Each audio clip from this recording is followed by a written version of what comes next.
Welcome to the Down a Difference, the podcast where we explore the stories and the people behind Downa's success. Through our discussions, we'll uncover how our high-performance culture drives outcomes, how we deliver for our customers, and support each other to enable communities to thrive. My name is Mary Donoghue, and I'm here in the studio with my co-host, Hélène Toury. Welcome to the Down a Difference podcast. I'm joined in the studio today with Hélène Toury and Sam Astwood-Maddren, who is the National Defence Manager in New Zealand. Thank you for joining us. You're welcome. And you're also our CEO Leadership Award winner. Yes, I am. What did you feel when you heard your name first be announced as a winner? I was really surprised. So, I was really surprised because there's amazing people at Downa, and and then my phone started pinging in there, and then a real sense of pride for our team because, it reflects it. I'm lucky to have a great team, and it reflects all the work and hard efforts that them and their teams do. For those of us in the room that weren't in the room, what was the project, the initiative or behaviour that led to you winning the award? Yeah, it was around leading the contract through really challenging times and coming out the other end, albeit, it's not perfect, but the contract was almost in operational distress. We weren't hitting, KPIs, financially we weren't doing so well. Our people, we hadn't, put a lot of time into our people. So, it was really about, taking the team through that and coming out the other end. Navigating, I guess, through what could be quite, rocky times. So the Down a Difference, what is this podcast about, is about owning the outcome, doing it for our customer and standing for each other, so cultural behavior.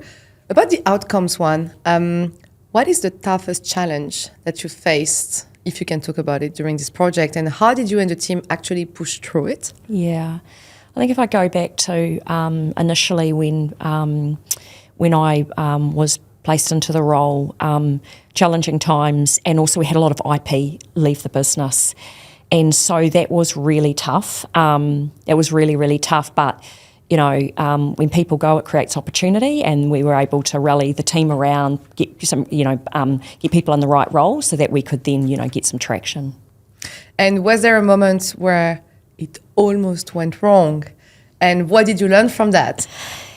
Yeah, look, there was lots of things going wrong, and I think about sometimes making decisions without the data, right? Because you're trying to fix things, and sometimes I can be a little bit impatient, and so for us was just making sure you had the data and you had the right data to make those decisions.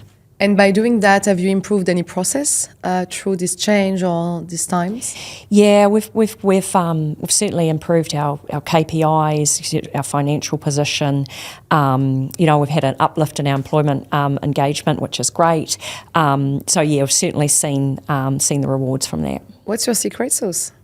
My secret sauce is having a good team. Oh.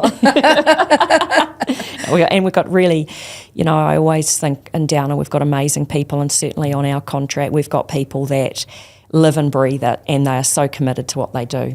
And Mary, I believe that the team that Sam led really put the customer at the heart. So Yeah. So can you expand on that a little for us, Sam? Like, how does your work impact our customers and communities? So we look after the facilities at our army bases, and that also includes housing. And in terms of our KPIs, we have a particular lead time, and through doing those improvements and being better at what we do, we've managed to reduce our lead time by 10 days, which is about 33%. This is pretty impressive. So it means that we can, when someone from the army rings up and they've got something that they need done, we've actually we've sped that time up, and I think that for our customer that's fantastic, right? Well, can you share a story with us about where the customer's experience has changed because of the work that you've done? Yeah, I think that I probably answered that one just then, but that's been a real change for us in terms of that customer experience. I think that's probably the biggest and the most one that we're all proud of, is that that was a Downa initiative, and through that it was it's changed the customer experience because they get things done faster. All right. Who was standing alongside you through this journey, and how did teamwork make a difference? Yeah, I mean, I've mentioned the team a couple of times. I always think in Downer, teamwork is, I think it's really powerful. I think, the scale of Downer, and we're really lucky in our contract because we have our brothers and sisters from Downer Water that do work for us. We have Downer OSM. We have T&I doing some project work, Hawkins, etc. So that whole teamwork really came into play for us, has been in play for us the last couple of years, particularly with our wider group. So through commercial, through zero harm, through people and culture, we've been in finance. We've been really lucky as a team, and we're able to tap into their skill set. And I think that's the beauty of Downer, right? Like often we know people from other parts of Downer and you're like, hey, do you know how to do that? Or, can we do that? Murray and I were talking earlier about a safety piece that, it's like we can tap in. Yeah, so I think if you can tap into the Downer teamwork, it just makes us better. Mm. And so as a leader of a team, as you mentioned, how do you empower them? Look, I think for me the one thing is we've got to have a really strong purpose, and we've got to be really clear around what our purpose is and what our plan is. So I'm a big believer in planning. Without a plan, it's just a wish. So having I'm going to steal that from you, But having a clear plan, everyone knows what that plan is and everyone knows their roles and responsibilities, and having the accountability and constantly checking in. That's a real key thing for us. We're constantly, changing, mixing it up, that sort of thing, just to, just to make sure that it's still fit for purpose. And so last question from that section, but executing the plan, was there a moment where someone actually surprised you that changed the outcome and made it better? Yeah, look, I probably some individuals who put their hand up and said, "Hey, I'm happy to lead this," and it's not something that they would. It's not necessarily their main line of responsibility, and I think that was really cool. It was, that was really, really cool to have people step up and take on stuff. It's good for their development. It's great for me. It means less work for me. No. For sure. Sam. Yes. You weren't plucked out of nowhere. Somebody's nominated you for this award. Do you know who it is? No, I don't. Any guesses? Yes, I do. Oh, yeah? Who's your guess? My guess is it would be either Jude and or Dave. Oh, Jude Robson or Dave Morris? Yes. Yes, all right, good. And what would you say to other people about getting nominated for the CEO award? I think we have to do recognition better day in and day out. And I look at the owned process. For the people who listen to us and don't know what's the owned process, could you please clarify? So that's our recognition program. So where we nominate, go online and nominate anybody in the business for doing, showing the Downer difference. And I think if we continue, we have really good people in our business, but often we don't recognise them because they're just doing good stuff all the time. And I think if we can use that process more, then it makes the award, like in terms of the annual awards, just makes it a lot easier. I'm probably not answering that right, but I just think we shouldn't wait till an annual award. We should be pushing that recognition through, and then it's quite easy for the people that are choosing that to get the biggest range of all the good stuff that Downer do. And what part of this achievement makes you proudest and why?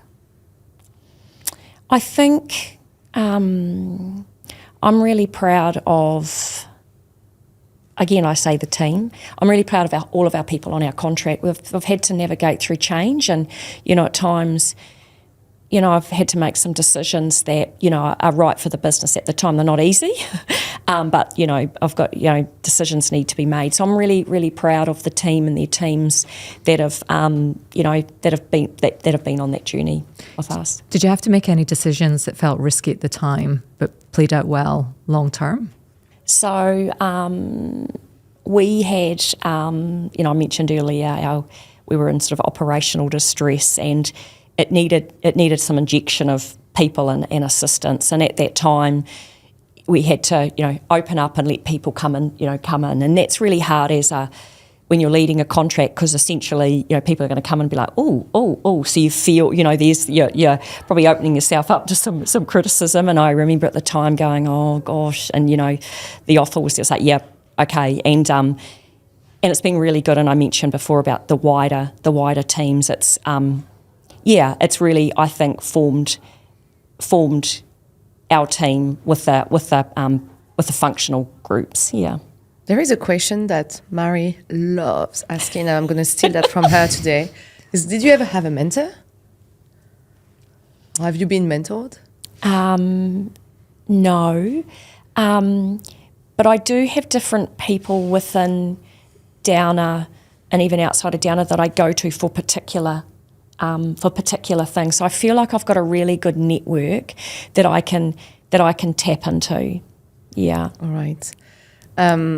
And I hope there will be a lot of people from Downer and outside of Downer who would listen to that episode. But is there a piece of advice or a quote that helped you through being successful? Yeah, I always say, progress, not perfection. And that really resonates with me, because through talking to various people, is if you're aiming for perfection, sometimes you're always looking at stuff, if you get the 95%, it's that, and you're sort of holding yourself to account on that 5%. So I still grapple with that sometimes. But yeah, progress, not perfection. And finally, is there at least one idea that you think you've applied in this project to turn it around that could be used somewhere else at Downer? Yeah, I think for us is just having a plan. And I think no matter what area of the business you're in, and whether, you're going great guns and everything's, happy days, walking through daisy fields, there's always an element, right, where we've got to improve and we've got to keep in front of our competitors. And I think having an improvement plan I think it's a really good way of just fostering that continuous improvement. Someone would be very happy to hear that is our CFO, Mal, who really believes into operational excellence and continuous improvement. So over to you, Mary. Well, how do you think this achievement will change the way that you work going forward, or influence the way that you work going forward? Look, I will just continue to, fight the good fight. No, I'll just continue to, I guess, build on what I've learnt over the last couple of years. So I think what it's done is it's helped me. It's helped me reflect on the last year or two. Yeah, oh, that's good. And then, what capability or mindset do you think Downer needs to double down on to remain competitive in the next 5 years? I think again, and I just go back to, we just got to continually look to do things better, and we cannot get complacent. We're a large organisation, and we just got to keep, it's relentless, and we just got to keep on top of the game. So I think that just continuing to improve, even if it's 0.05%, right? We just got to keep trying to improve. Yes. And where do you start? Leadership, technology, project delivery? Leadership. I think, I've been in other roles where you can have really crappy systems, but you know what? When you got a good leader, let's acknowledge the problem. Yeah, great, but I think leadership goes a long way. Do you allow yourself to be challenged by members of your team? If they identify one of your blind spots, are you allowing that to happen? Yes, I'm getting more comfortable with that, and it's learning. And I always think it's always good to have people around you that fill your gaps, because you learn so much from them. I just think, so I'm learning that I don't have to know everything. Other people, you can't know everything, and I'm learning that that's okay. It's not expected of me to know everything. So, yeah. And if I reflect on my own career, I was, I think, afraid, being younger, to have people that were better than me in my team. But I think now it's actually pretty amazing to have people who join you, and you can really learn from them, and then you can also maybe give them something back, you know, and that's the strength of a collective. It's pretty powerful. Mary, do you want to close us off with a couple of questions? How many people have you nominated for the Owned Award within social infrastructure and citizen services? Oh, well, I do at least one a month. Oh, wonderful. Yeah, and our whole team Great. they do one a month. All right, so you've stacked the odds in your favour of another CEO award next year. And actually, for defence, and I'll just call this out now, we do more own nominations than our Australian brothers and sisters in the defence. So all right, there's a challenge. Yeah, there all is. Right. There's a challenge. Little bit of competition always. Well, actually, Sam, you're based in New Zealand, isn't it? Yes, I am. Which part of New Zealand? Windy Wellington. Oh, okay. All right. But as I've Funny heard, port. nothing beats Wellington on a good day, isn't it? Right? Yeah. So, Yeah. So we spoke earlier with Murray Robertson, who is the new managing Yes. director for New Zealand, about the word whānau. Yeah. So what does that mean to you, and how do you connect that with the Downer difference?